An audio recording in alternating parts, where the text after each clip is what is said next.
매일 성경순과 함께하는 말씀 묵상, 사사기 20장 8절부터 28절 말씀을 함께 묵상합니다. 그러자 모든 사람이 한꺼번에 일어나서 외쳤다. 우리 가운데서 한 사람도 자기 장막으로 가서는 안 된다. 아무도 집으로 돌아가서는 안 된다. 이제 기브아 사람들에게 우리가 할 일은 이렇다. 제비를 뽑아 그들을 치자.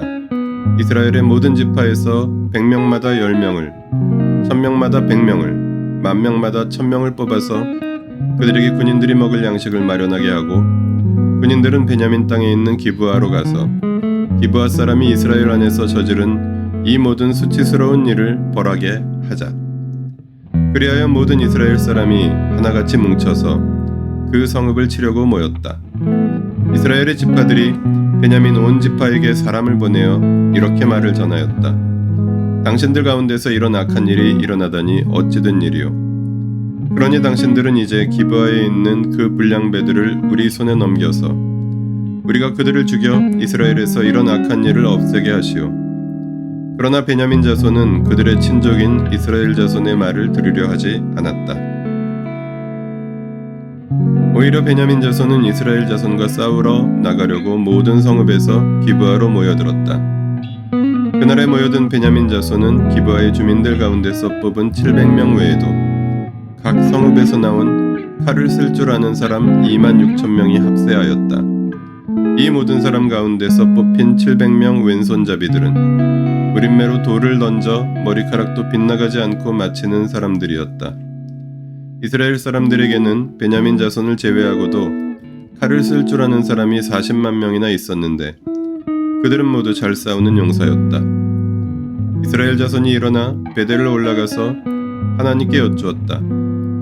우리 가운데 어느 지파가 먼저 올라가서 베냐민 자손과 싸워야 합니까? 주님께서 말씀하셨다. 유다 지파가 먼저 올라가거라. 다음날 아침에 이스라엘 자손이 출동하여 기브아 맞은편에 진을 쳤다. 이스라엘 사람은 베냐민 자손과 싸우려고 나가서 기브아를 마주보고 전투태세를 갖추었다. 그러자 베냐민 자손이 기브아에서 나와 그 나라의 이스라엘 사람 22,000명을 땅에 쓰러뜨렸다. 그래서 이스라엘 자손은 베델로 올라가서 주님 앞에서 날이 저물도록 목 놓아 울면서 여쭈었다. 우리가 다시 가서 우리의 동기 베냐민 자손과 싸워도 되겠습니까? 그때 주님께서 올라가서 싸워라 하고 말씀하셨다. 이스라엘 사람들은 스스로 용기를 내어 첫날 대열을 갖추었던 그곳으로 가서 다시 전투태세를 갖추었다.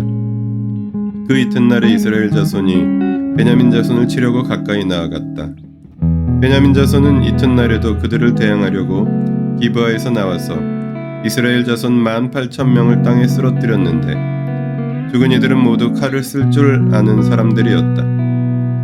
그러자 온 이스라엘 자손은 베델로 올라가서 주님 앞에서 목 놓아 울었다. 그들은 거기에 앉아서 날이 저물도록 금식하고 주님께 화목제와 번제를 드리고 주님께 여쭈었다. 그때는 하나님의 언약궤가 베델에 있었고 아론의 손자이며 엘르아살의 아들인 비느하스가 제사장으로 있는 때였다. 우리가 또다시 올라가서 우리의 동기 베냐민 자손과 싸워도 되겠습니까? 아니면 그만두어야 하겠습니까? 주님께서 말씀하셨다. 올라가거라. 내일은 틀림없이 내가 그들을 너희 손에 넘겨주겠다. 8절부터 10절에서는 이스라엘 지파들이 베냐민과의 전쟁을 결의하였습니다. 11절부터 17절에서는 이스라엘 지파들과 베냐민 지파가 전쟁을 준비합니다. 18절에서 28절에서는 이스라엘 지파들이 이틀 동안 패배합니다. 레위 사람의 선동에 흥분한 이스라엘 온 지파가 베냐민 지파와의 전쟁을 결의하고 베냐민 지파에게 기브아의 불량배들을 내놓으라 요구합니다. 베냐민 지파는 이를 거부하고 오히려 전쟁을 준비합니다. 이에 따라 이스라엘은 전쟁에 돌입하기 위해 하나님께 누가 먼저 올라가야 하냐고 기도합니다. 하나님은 유다 지파가 먼저 가라고 말씀하시지만 이 싸움에서 이스라엘 지파들은 베냐민 지파에게 패배합니다. 그제서야 이스라엘 지파들은 하나님께 동족 베냐민과 싸워도 되겠냐고 기도합니다. 하나님은 싸우라고 말씀하십니다. 그 다음날 다시 이스라엘은 패배합니다. 그러자 이스라엘은 금식하고 화목제와 번제를 드리고 다시 하나님께 여쭙습니다. 그러자 하나님은 내일은 너희에게 승리를 주겠다 말씀하십니다. 본문을 통해 무엇을 깨달을 수 있을까요? 하나님의 뜻을 분별한다는 것. 본문에서 이스라엘 사람 지파들은 피해자의 사체까지 훼손하여 동원한 레위 사람에게 선동되어 분노하고 흥분한 상태로 전쟁을 결정합니다. 이성적으로 충분히 심사숙고하고 내린 결정도 하나님의 뜻과 다른 결정일 수 있는데 선동에 의해 왜곡된 분노와 감정적인 흥분 속에서 홧김에 전쟁을 결정하고 단지 누가 가장 앞장서야 하냐고 하나님께 묻습니다. 한 번의 패배를 경험한 후에야 싸워도 되냐고 묻습니다. 그리고 다시 패배를 경험한 후에야 싸울 것인지 싸움을 그만둘 것인지를 묻습니다. 스스로 결론을 정하고 하는 기도에 하나님은 할 일이 없습니다. 그런 전쟁을 하나님은 돕지 않으셔서 10배도 넘는 군대를 보유한 연합군이 한 개 지파를 이기지 못합니다. 하나님의 뜻을 분별한다는 것은 하나님께 결정권을 드린다는 것입니다. 본문을 어떻게 삶에 적용할까요? 하나님께 결정권을 드리기. 하나님께 결정권을 드리는 것에는 다양한 방법이 있습니다. 기도와 묵상, 상담과 조언 등을 통하여 하나님의 뜻을 물을 수 있습니다. 이때 중요한 것은 내가 결론을 미리 내려놓지 않는 것입니다. 그리고 최대한 충분한 기간을 기다리는 것입니다. 적군이 쳐들어와서 당장 생명의 위협을 받는 상황이 아니라면 하나님의 답을 기다릴 시간이 대개는 있습니다. 당장 생명의 위협을 받을 때는 굳이 오랜 시간 기도하지 않아도 일단 위협을 피하는 것이 대개는 하나님의 뜻입니다. 나의 계산, 나의 욕망, 나의 두려움 등에 의하여 결론이 내려진 상태에서 하나님이 할 수 있는 것은 없습니다. 일상의 모든 결정을 하나님께 며칠 혹은 몇 달씩 여쭤보고 결정하는 것은 불가능합니다.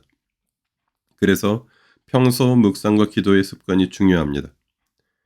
평소에 묵상과 기도를 통하여 하나님과의 친밀함이 유지될수록 일상적인 결정들에서 하나님의 뜻과 다른 결정을 할 가능성은 낮아집니다.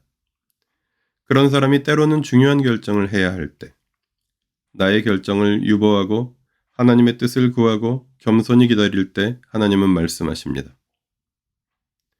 개인과 공동체의 여러 중요한 결정들을 하게 될 때, 하나님께 결정권을 드리고 하루에도 수십 번 이상 하게 되는 순간의 결정들 속에서도 하나님과 동행하기 위하여 하나님과 더욱 친밀한 관계를 맺어가라고 본문을 통해 주님은 말씀하십니다.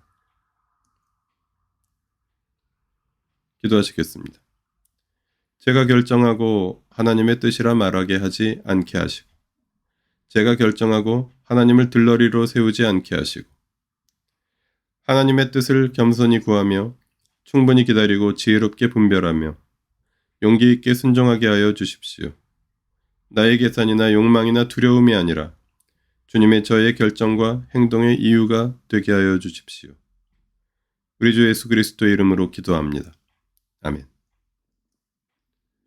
매일 성경 순과 함께하는 말씀 묵상, 오늘의 묵상을 마칩니다. 말씀이 함께하는 하루 보내십시오. 고맙습니다.